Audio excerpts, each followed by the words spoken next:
Isu global dalam pembelajaran. Isu global sangatlah penting dijadikan bahan pertimbangan dalam pembelajaran pendidikan IPS karena tujuan utamanya adalah agar peserta didik dapat menjadi warga yang baik dengan segala indikator yang melekat, di mana para peserta didik harus paham terhadap isu yang berkembang pada level global, nasional, lokal, serta keterkaitan pengaruh isu-isu tersebut. Dengan demikian, guru maupun dosen harus mampu mengelola isu global menjadi sumber belajar. Berikut isu global yang akan dijadikan bahan percobaan diantaranya kemiskinan, lingkungan hidup, dan terorisme.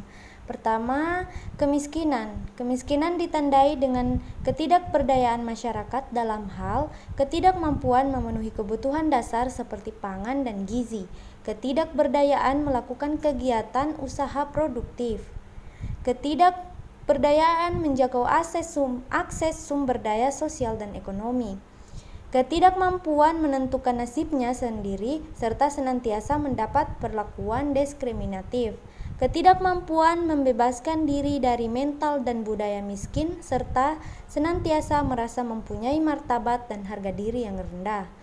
Krisis ekonomi global menyebabkan terjadinya PHK besar-besaran yang berdampak pada hilangnya sumber pendapatan keluarga sehingga memunculkan keluarga-keluarga miskin baru.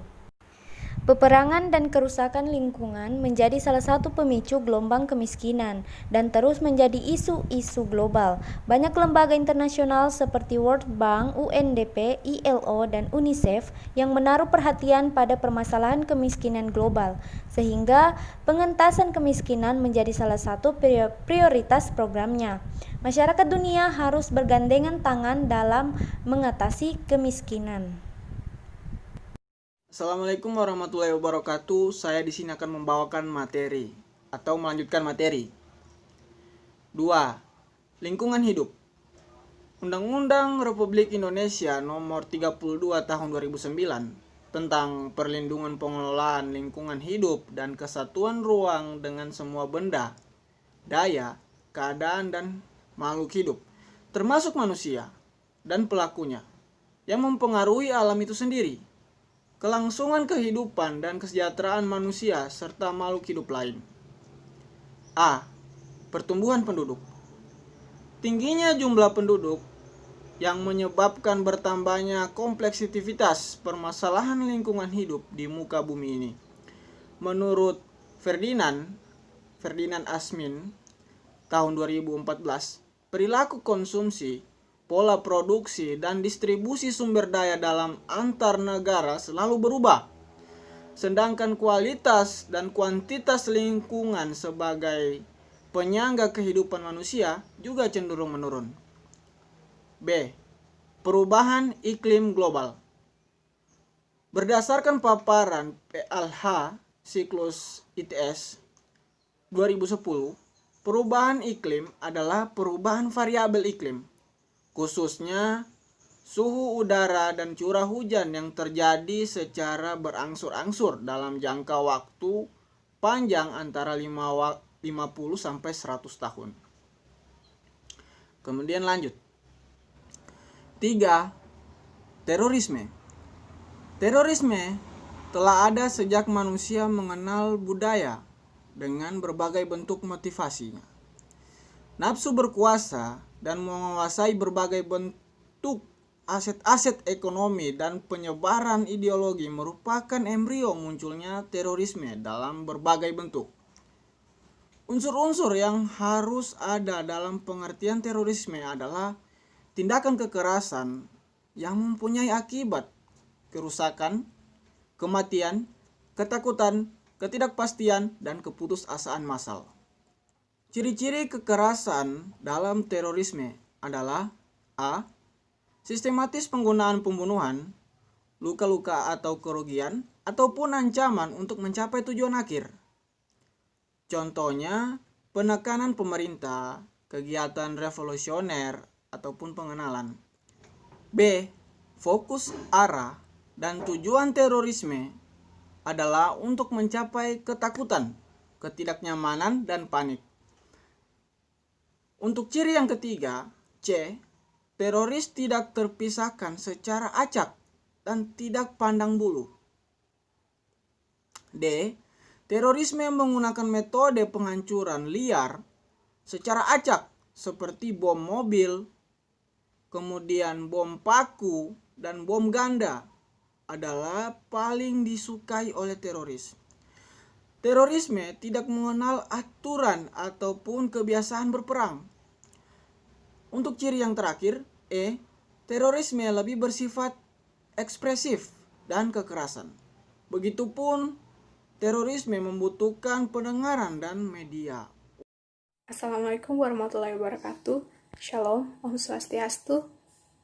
Perkenalkan, nama saya Gisita Nadia Melawan, Stambuk A401-18069, kelas B.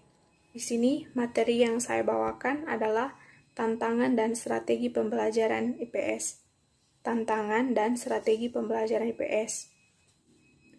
Pendidikan IPS perlu menjadikan isu sebagai bahan kajian yang akan memperkaya pengetahuan peserta didik. Pendekatan satu disiplin keilmuan tidak cukup untuk menganalisis fenomena yang terjadi, bukan hanya memperkuat pemahaman peserta didik, tetapi juga mendorong peserta didik memberi solusi untuk mengatasi fenomena yang terjadi pada level lokal dan keluarga. Isu global adalah tantangan.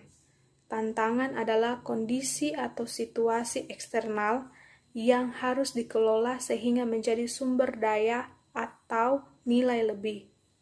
Nilai lebih yang dihasilkan oleh isu global adalah munculnya inovasi dalam pembelajaran pendidikan IPS, baik dari sisi pengelolaan kurikulum, materi pembelajaran yang diberikan kepada peserta didik, maupun strategi pembelajaran yang dilaksanakan di depan kelas.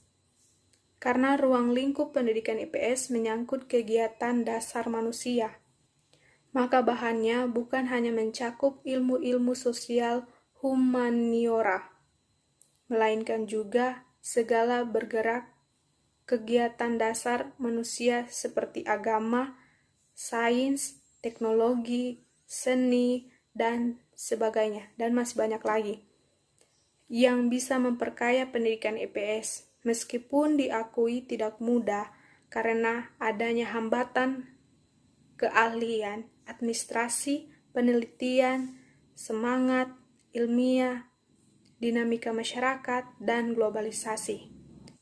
Strategi pembelajaran pendidikan IPS dalam menyikapi isu global antara lain: 1. Bermakna, 2. Terintegrasi, 3. Berbasis nilai, 4. Menentang, dan 5. Mengaktifkan. Beberapa langkah yang bisa ditempuh dalam menerapkan keterampilan informasi dalam pembelajaran, yaitu 1. Menentukan tema dan subtema, 2. Menentukan sumber dan menentukan informasi, 3. Memilih informasi yang relevan, 4. Mengelola informasi, 5. Mengidentifikasi berbagai penyajian informasi, dan yang keenam adalah pembuatan laporan.